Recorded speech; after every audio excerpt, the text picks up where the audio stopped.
This is a Squiz podcast. We're your shortcut to being informed.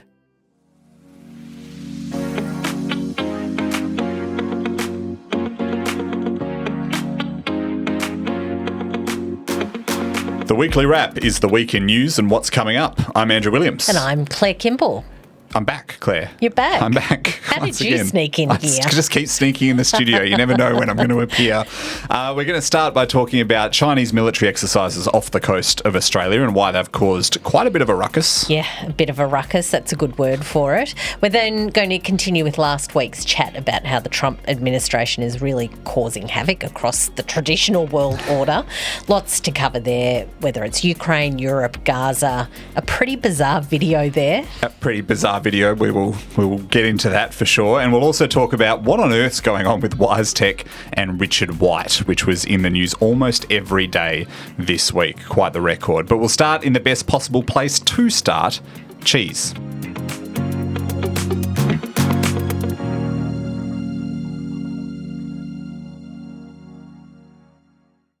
Before we get into it, this episode is brought to you by HubSpot. When all marketers do is put out fires, you burn out fast. With Breeze, HubSpot's collection of AI tools, you can get results without the stress. So marketers stay cool and your campaign results get hotter than ever. Visit hubspot.com/marketers to learn more.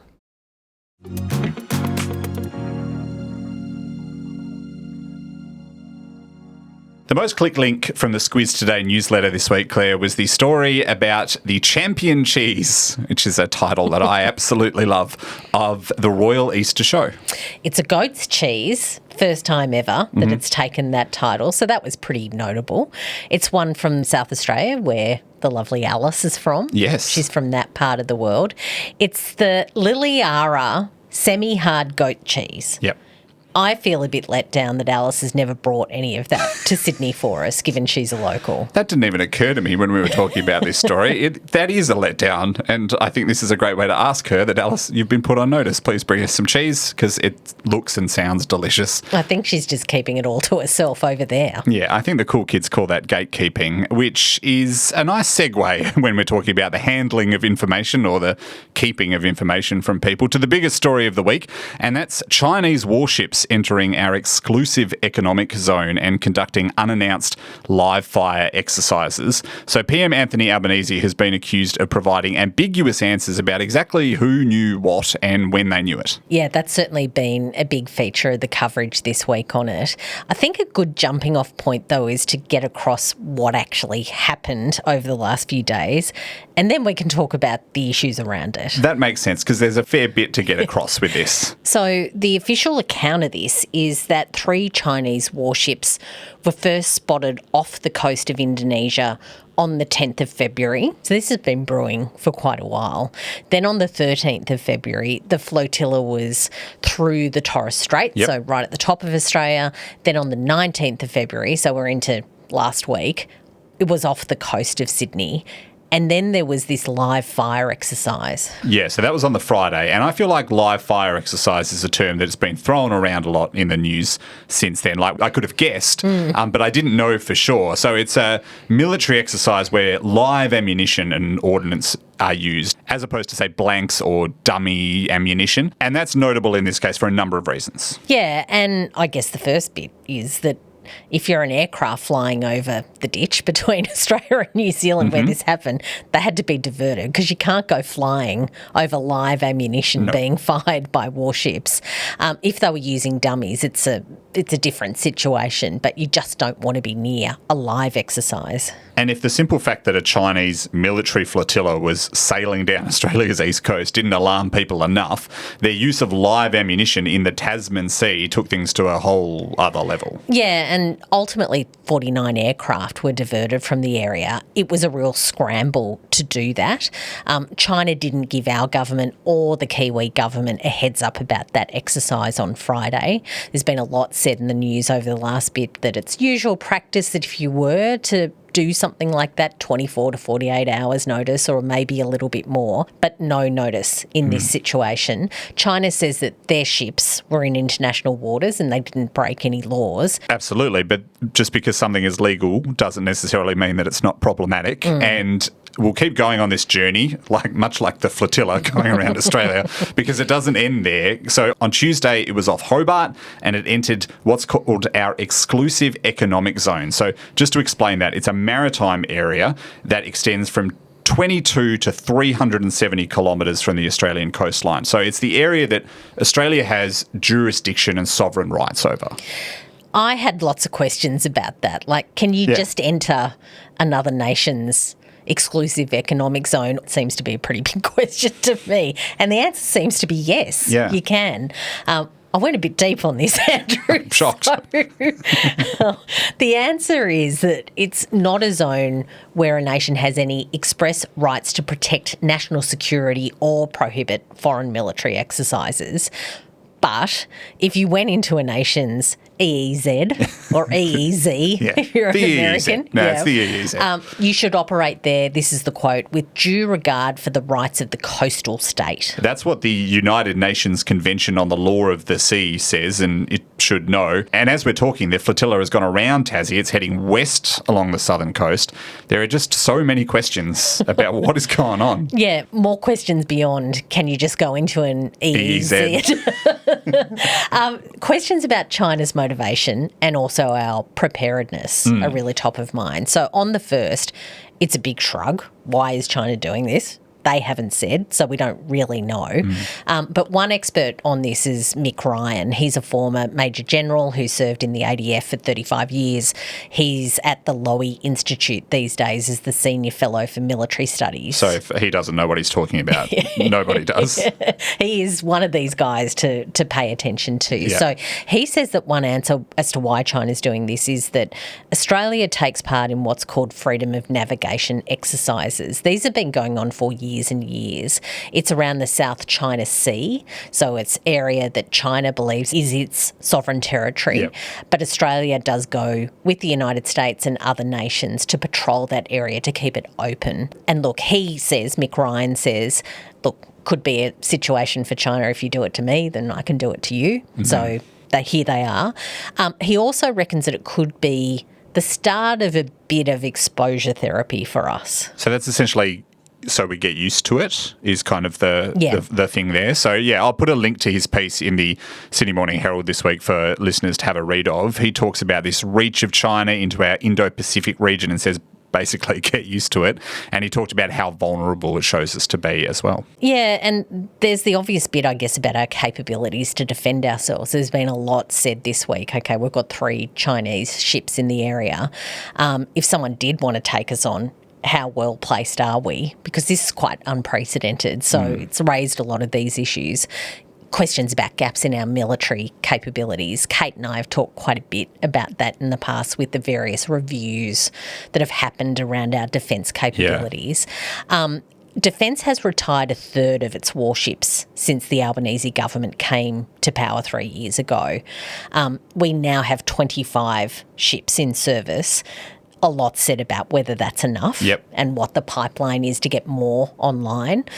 The other bit is just how information flows, what our capabilities are around actually being able to cope with these crisis situations. And we probably got more answers on that this week just by virtue of circumstance than we would have got ordinarily because Senate estimates were on. So the military brass were before that committee to answer questions and, of course, this was front and centre. So on that live... Really weird quirk of timing. It was a very strange quirk of timing and Senate estimates can be handy for that sort of thing when you need answers quickly as long as the timing works out. So on that live fire exercise, it was a Virgin Airlines pilot who reported it at 9:58 a.m. So that was 30 minutes after the warship started up and Australia's Defence Force was notified shortly after 10 a.m. Now, New Zealand then notified Australia about an hour and a half later. Yeah, and this is where the Prime Minister comes into this as we talked at the top of unpacking all of this. What he said on Friday was that notice was given of the exercise, but the officials' accounts before that Senate Estimates Committee, it shows that that wasn't the case. Yeah, and then as we got to the end of the week, Defence Minister and Deputy Prime Minister Richard Marles was calling for a bit of calm on the whole thing. He says we should take a deep breath, but if I was a betting man, and I am, I'd probably put a few bucks on the coalition continuing to put a fair bit of pressure, and the Greens, by the way, who are also pretty mad about this too, on the government over national security, and ask a few more difficult questions about what's gone down.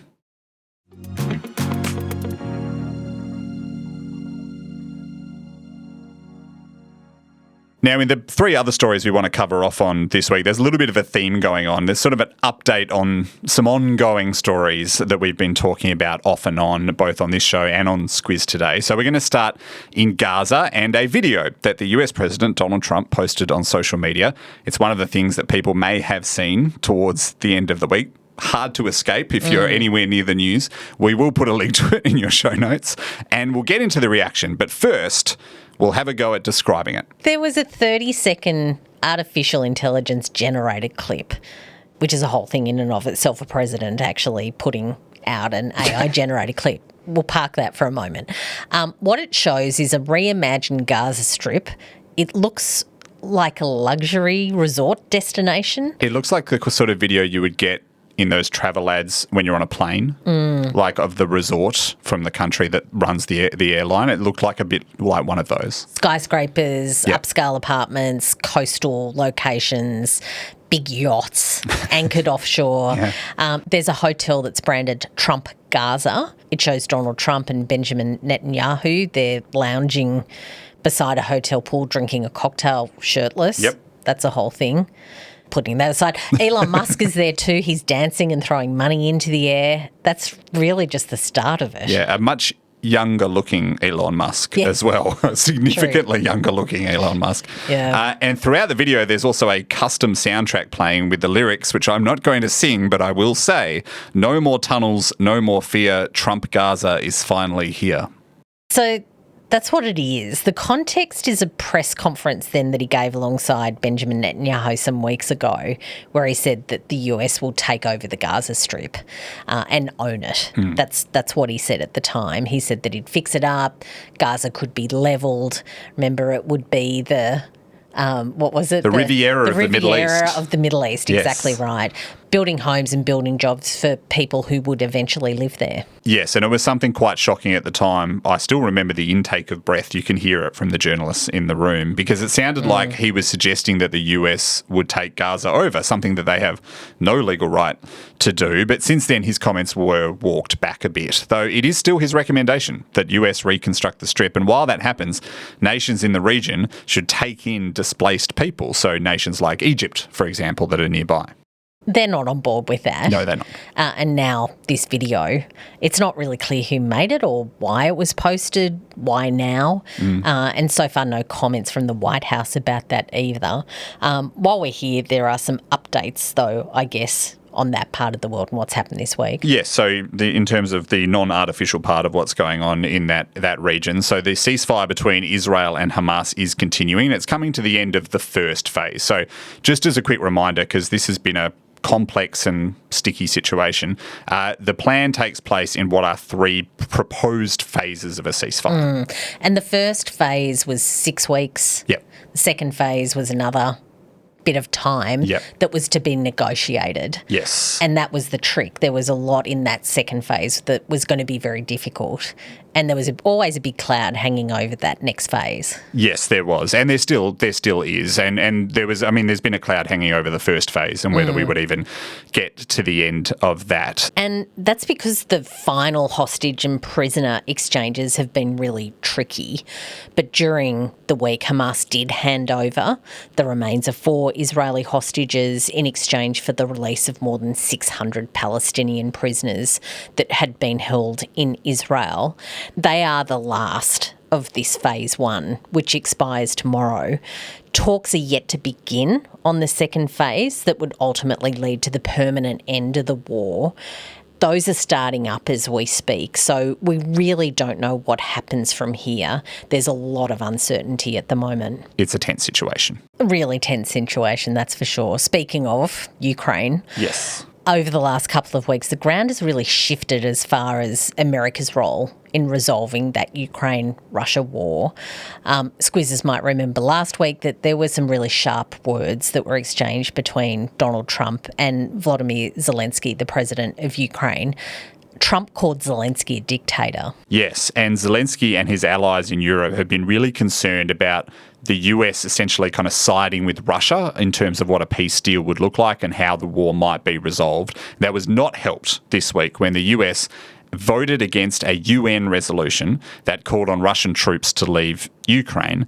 Other countries that voted against that resolution included North Korea and Belarus. So that's kind of unusual company for the US to be keeping at the United Nations. So I guess a good question to answer on that one is, why do these resolutions act? Like, why is that important? In all of the things that are happening, why is a United Nations vote actually important in all of that? And it's interesting because it's a non-binding resolution, so it's tangibly it's not important. The only way that it is important is as a signal of the US's direction on the matter, and as you say, the way that the kind of global world order has been upended a little bit. Yeah, just a little bit.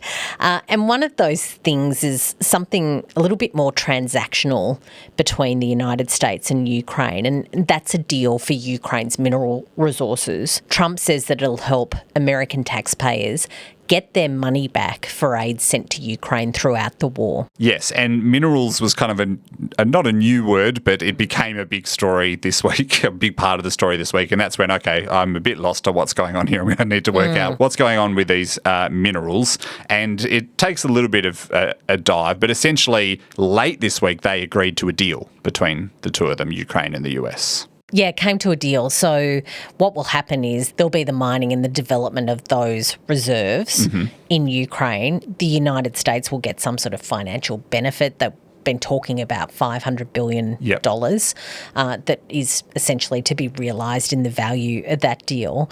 But reports say there's nothing really to come, I guess, in terms of how it's going to help resolve the war or any kind of security sort of guarantees that America might give Ukraine as a result of all of that. Yep. As we record this, Ukrainian officials say that Zelensky is probably going to head to the United States to actually talk to Trump in person about it. Yep. And we'll see whether it has any impact on bringing the war to an end. As you said before, the US is looking at just as compensation, so we don't know whether it's going to help Ukraine's case or not. We will see. But it is such a new approach to that relationship. And as we talked about last week, this whole move away from European alliances that Trump and his top people have flagged. Yeah, so Kate and I talked about that quite a bit last week, Germany's election. Of course, the conversation there was whether there would be a lot of support for the AfD, which is a ultra right-wing Conservative party. What happened was that the Conservatives did win the most votes. So the party that used to be anchored by Angela Merkel, they did win the most votes. It's going to be very difficult for them to actually form a coalition, but that's a story for another day. Friedrich Merz, who is the leader of that party, actually made an interesting statement this week about Europe and the United States. So what he said is that he wants Europe to gain, and these are his words, full independence from the United States, particularly when it comes to defence. So, yeah, it's a period of upheaval, one to keep an eye on. Absolutely. So, speaking of upheaval, let's talk about WiseTech. So, Claire, I think one of the very first stories I can remember covering with the Squiz, and I actually went back and looked, and I think Richard White stepped down around October 21, which is when I started with the Squiz. So, it was one of the very first stories. It's a little anniversary we can put in the diary, isn't it? He's really been part of my life here at the Squiz. It's one of the first stories I can remember about this guy, Richard White. So he's the founder of this ASX-listed software company, WiseTech. And I will confess, at the time, I didn't know a lot about him. I'd heard his name. I knew he was rich. That was about it. So I now know a lot, probably too much, about Richard White. And he has been everywhere in the headlines this week. Yeah, that's one way of putting it. He really has been everywhere.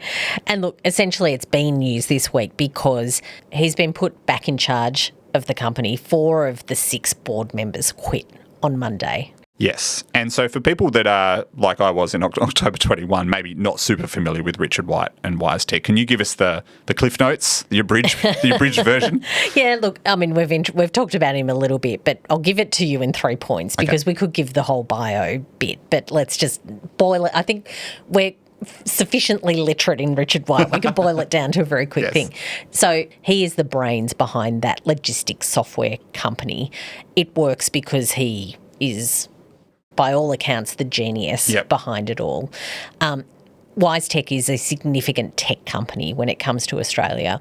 What usually happens is Australian tech companies that have a bit of promise go and list on American exchanges, so the NASDAQ particularly, but it's listed on the Australian Stock Exchange. So we've got a real interest in it because it's locally listed for public trading.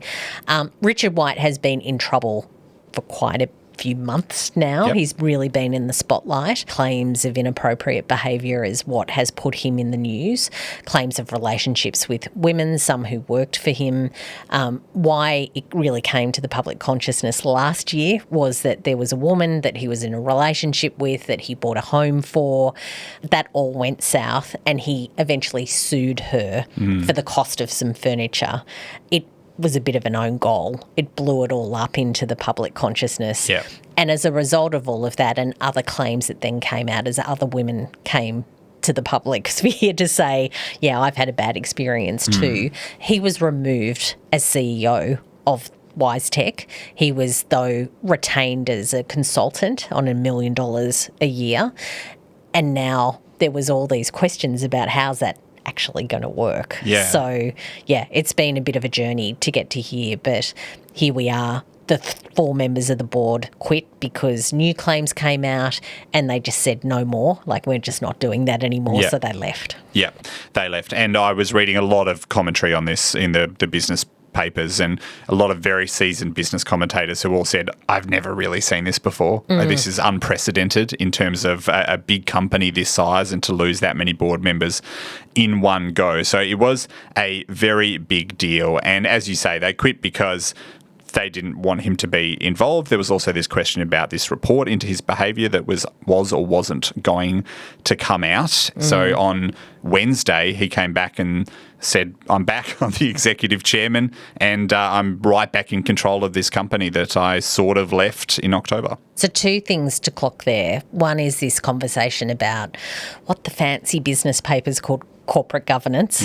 So there are actually rules around how our particularly publicly listed companies are run.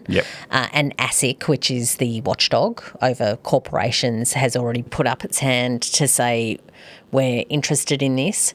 We want to make sure that all the rules have been followed. But there's this broader conversation that's happening, and that's if someone like Richard White, who is facing all of these claims about inappropriate behaviour, whether they should be able to keep their jobs. And it's a question, of course, because as we talked about, he's the brains behind it. He's the guy who really keeps it working. But it is a question. Do we really want to have people who behave inappropriately still running our companies? And that's one of the reasons that they made sure that he stuck around as a consultant in the first place, because there were lots of investors who were like, we don't want that golden goose to go anywhere. We don't. And he himself has said when giving the half-year financial results for WiseTech on Wednesday that they don't think about these governance issues in Australia. That was his exact quote. So they clearly have the view that it doesn't matter. That it doesn't matter. We're all good to go. We'll wait and see. So just one note on that. There is that report into his behaviour that we don't know when that's coming out. WiseTech did say there would be an update on that sometime this month. So that's something to keep an eye on. A message now from HubSpot. It takes a lot to grow your business. You've got to attract audiences, score leads, manage all the channels. It's a lot of long days and late nights. With Breeze, HubSpot's new AI tools, it's never been easier to be a marketer and nail your goals fast. That means pretty soon your company will have a lot to celebrate, like 110% more leads in just 12 months. Visit hubspot.com/marketers to learn more.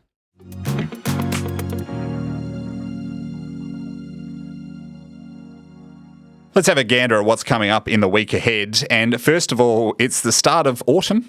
there are going to be leaves. There will be leaves. There'll be hopefully less humidity. Yep, I can definitely get on board with that. I'm an autumn guy because spring is tough on hay fever. Yeah, that's so true.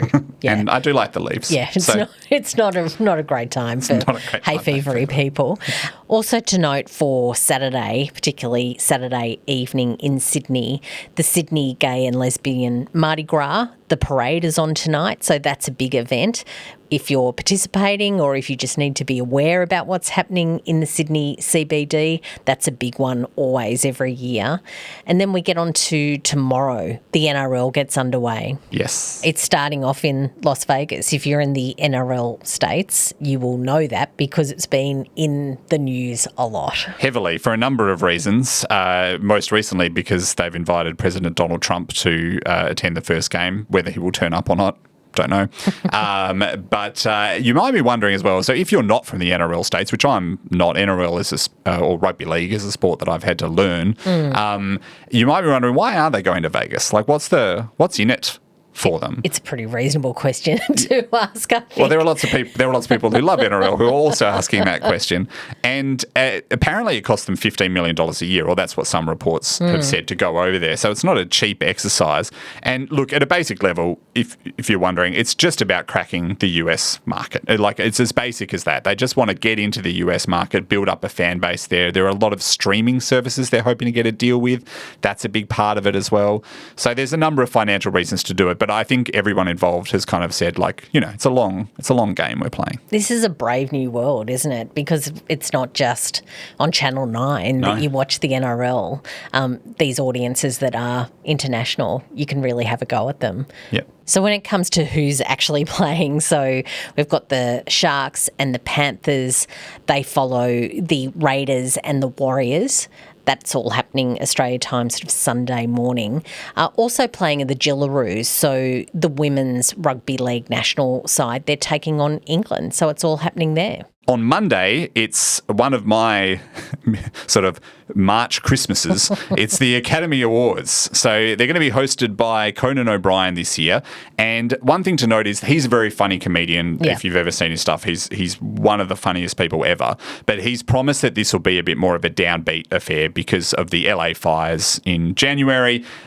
So it'll probably be a little bit more sedate than maybe we would normally expect from a person like him. And for people like me who follow this kind of thing closely, some would say religiously, who wins what is always an interesting watch as well. It really is. When it comes to back home, I guess on Tuesday, and a real change of pace, yes. The Workplace Gender Equality Agency is going to publish its gender pay data for 2023-24. Mm-hmm. There was a big change last year where they actually started publishing private sector data as well. So it's the next stage of that. They reckon that since they started doing this, there's been an improvement, so we'll see if that continues. Wednesday is Ash Wednesday, so we're really in the countdown to Easter. We are. And then on Thursday, my favourite sport, Australian rules football, being from Western Australia, will kick off its AFL men's season with Brisbane taking on Geelong. Oscars and AFL in 1 week. It's going to be big. This is really your week. It's a huge week for me. And it, believe it or not, it gets better. Keep going. Yeah. So just to round out the trifecta of my interests, on Friday, it's the anniversary of the invention of Monopoly. Now, if you've listened to Squiz today, you know I love a board game. Do you want to know an embarrassing fact? Sure. My board game collection is 60 plus. Wow. Yeah. Where do you keep them? In a big cabinet. Yeah. Like it's called you can get it at IKEA. It's called a Kallax. Yes. And regular IKEA goers will know the Kallax. I am familiar, yeah. And it's perfect for board games because they just slot in nicely. So I have a giant Kallax with far too many board games in it. Anyway, probably best to move on. So many questions. Then next, we don't have time. We'll need to do a shortcut on it. And then next time, the weekly wrap will be in your ears. Speaking of things relevant to me, it'll be the day of the WA state election this coming Saturday. Yeah. So that will be something to watch as well. And look, I really don't like talking about election campaigns when it comes to when's the election going to be called, is it going to be called? We're talking about a federal one, of course. There is, and I'm just flagging it for you, a chance that Anthony Albanese will call an election on Sunday. Certainly that's what the pundits think. We'll see. Things can change very, very quickly. But when it does happen, of course, we'll cover it in the usual Squiz style, as we always do. Indeed. Look forward to it.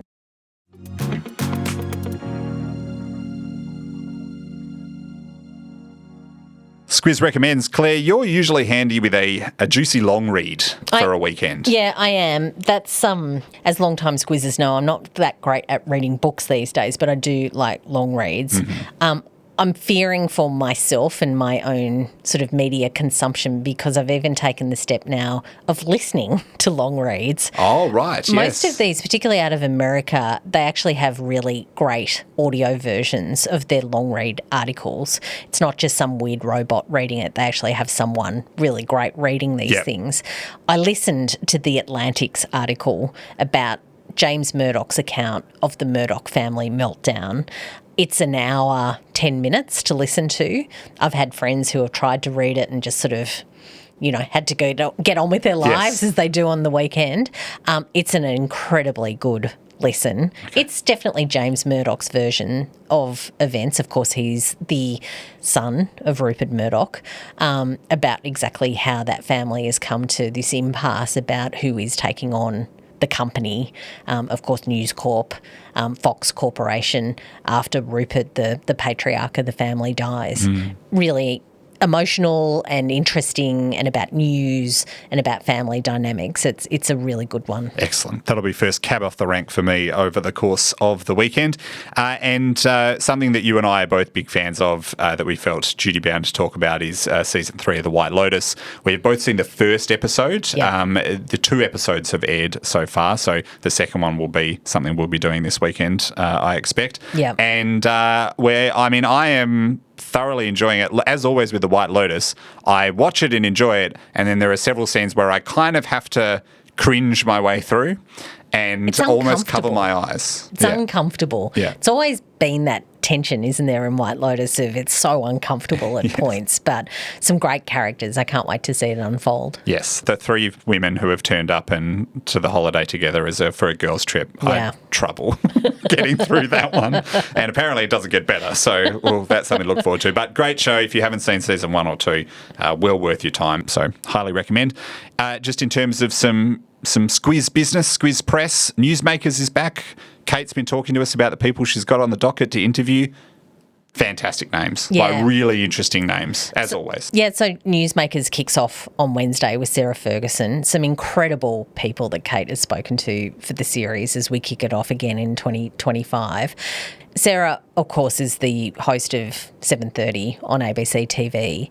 She fronts up night after night to do that job in probably the highest profile, toughest environment when you're the program, the pinnacle of sort of weeknight current affairs reporting and political reporting. So really great conversation with her.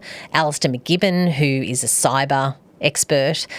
John Anderson, our former Deputy Prime Minister, who, by the way, has 700,000 subscribers on YouTube. He's built a whole media business, so a really interesting conversation with him. Batuta, the Batuta guys, really interesting views on media, how it's made, their audiences, what the issues are, some really big things to get across. And Kate's done a marvellous job already. Can't wait to hear it all. Excellent. And just very quickly as well, we talked about the Oscars over on the Squiz Today feed. We do have a shortcut into Oscar campaigns and how they all go about it. So go have a listen to that one as well.